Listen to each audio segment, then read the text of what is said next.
Welcome back to the Daily Lift. And I want to share with you a passage and make some connections with this. And this passage in Luke chapter 5, verses 1 through 11, can teach us so much about connection, about building and strengthening bonds, and about encouraging and being encouraged. And so it was, as the multitude pressed about him to hear the word of God, that he stood by the lake of Gennesaret. And he saw two boats standing by the lake. And the fishermen had gone from them and were cleaning their nets and washing them.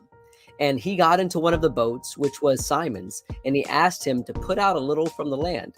And he sat down and he taught the multitudes from the boat. And when he had stopped speaking, he said to Simon, "Launch out into the deep and let down your nets for a catch."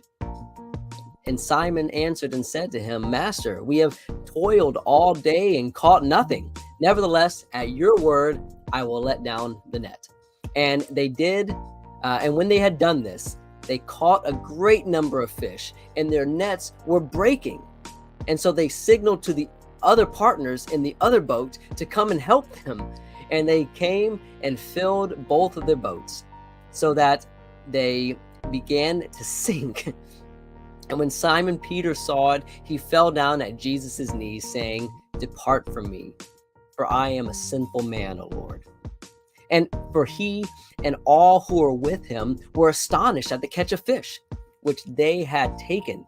And so also were James and John, the sons of Zebedee, and who were partners with Simon. And Jesus said to Simon, "Do not be afraid. From now on, you will catch men." And when they had brought their nets or their boats to land, they forsook all and followed him.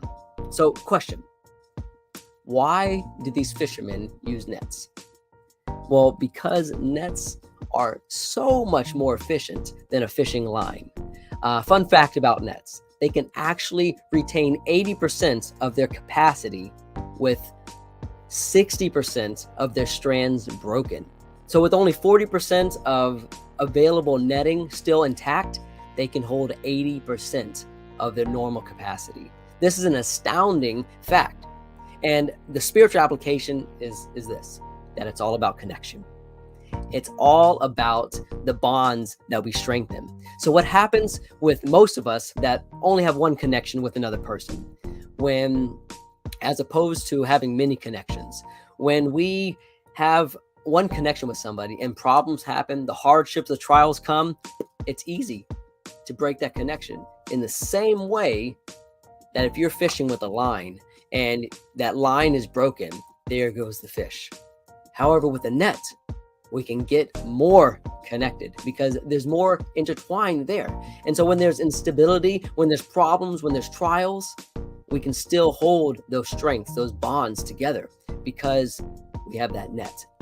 And so the idea here and the encouragement that I want to leave you with is to get more connected with your friends, with your family, with your brethren. Make more connections. Get to know those unknown brethren, those people who you see and you talk to and you may have pleasantries with from day to day. Get to know them a little more. Make more time outside of those normal meeting places that you have with them. And by doing this, we will strengthen those bonds, turn that fishing line into a fishing net. And so when those problems arise, we still have connections. And so that we still can encourage and be encouraged by others. Share this with somebody else. Remember, every time you see a net, that you be the net rather than the line.